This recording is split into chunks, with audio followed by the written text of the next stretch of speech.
বেগম সাহেবা, বেগম সাহেবা, চাচা সর্বনাশ হয়ে গেছে।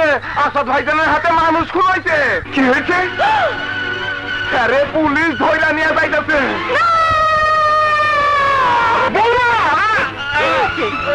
তোমার আবার কি হলো? চলো ঘরে চলো। বাবা, বাবা,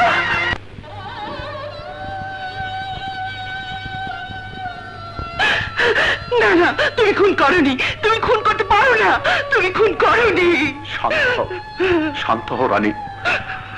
আদালত সাক্ষী প্রমাণের বাইরে কিছুই দেখতে পায় না, আর মিথ্যে সাক্ষী প্রমাণে আমি খুনি হয়ে গেছি।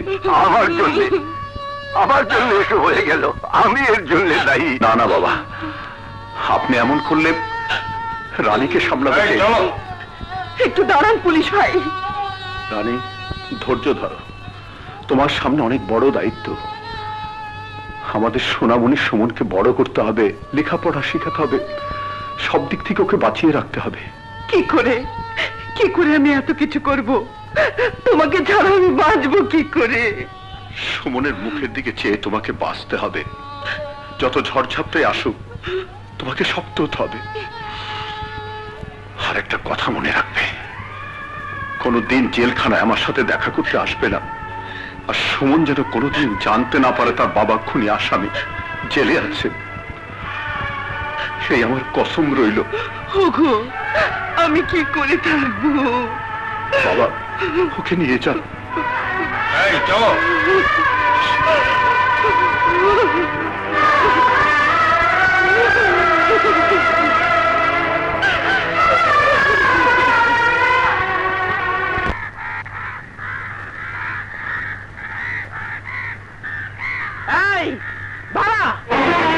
ডাইনি, রাক্ষসী, অপয়া, সর্বনাশী, কোন সাহসে আমার এ বাড়িতে পা দিয়েছিস?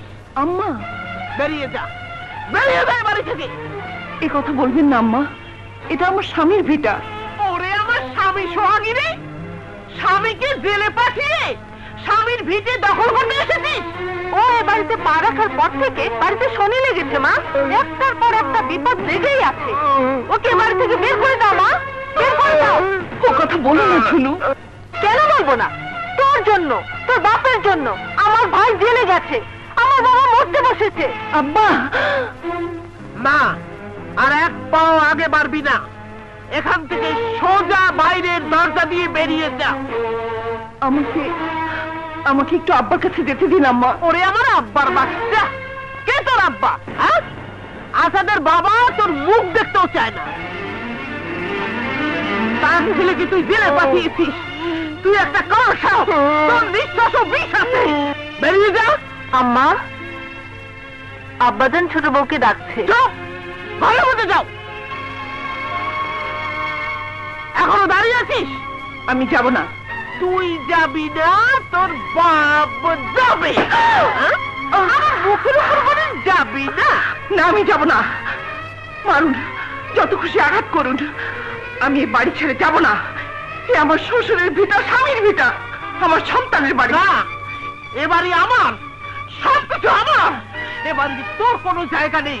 ফকিরের বাচ্চা, বেরিয়ে যা, বেরিয়ে যা। বেরিয়ে যা, আজ তোকে ফেলবো।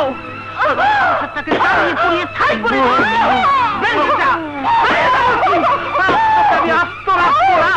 বেরিয়ে যা, বেরিয়ে যা। সোজা কথায় কাজ হবে না মা, ওর চুল ধরে টেনে বের করতে হবে। শ্বশুরের দোহাই, স্বামীর দোহাই, সন্তানের দোহাই দিয়ে ভিটে মাটি দখল করতে চায়। ওকে মারো, আরো মারো। যাবি না? তোকে বের করেই ছাড়বো।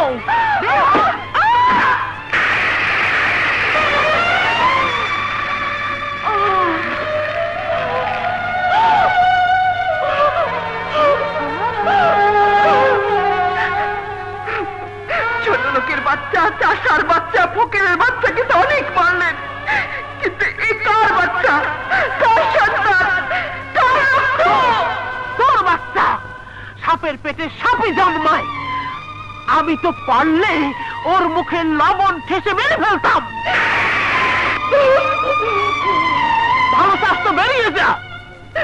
যাচ্ছি, শুধু একটা কথা বলে যাচ্ছি, আমি গরিবের মেয়ে বলে আমাকে অস্বীকার করলেন, অপমান করলেন, অত্যাচার করলেন। এমনকি আপনাদের বংশের এই মাসুম বাচ্চার রক্ত ঝরালেন। সবাই বলে মা বাবার ঋণ কোনোদিন শোধ করা যায় না।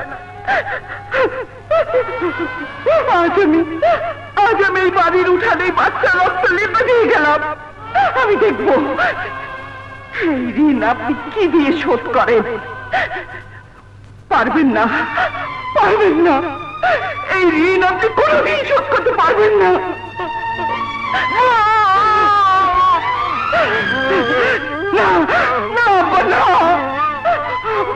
আপনি শুধু আমাকে দোয়া করবেন, আমি যেন আপনাদের এই বংশের প্রদীপকে বাঁচিয়ে রাখতে পারি, মানুষ করতে পারি।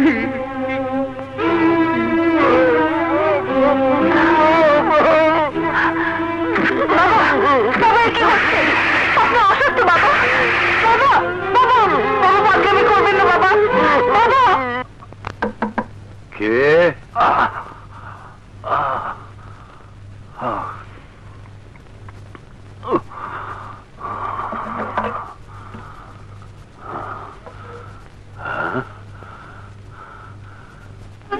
রানী, তোর এই অবস্থা কেন মা? কি হয়েছে? কি হয়েছে? কথা কস না কেন? তোরে কি ওরা তারাই দিছে? আমি ছাড়ুম না, আমি ওকে ছাড়ুম না। বাবা, বাবা, বাবা, আমি ওকে ছাড়ুম না।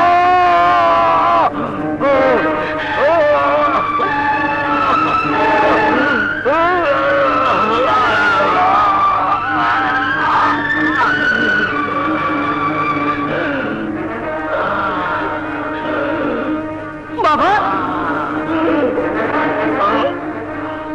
বাবা, বাবা, বাবা,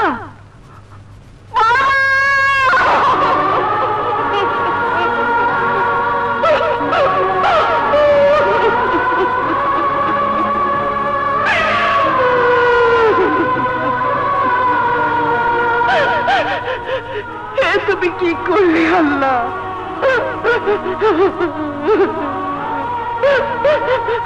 বাবা, তোমার আশ্রয় এলাম, তুমিও আমাকে ছেড়ে চলে গেলে বাবা। এখন আমি কি করব বাবা? কার ভরসায় বাঁচবো বাবা? কার ভরসায় বাঁচবো?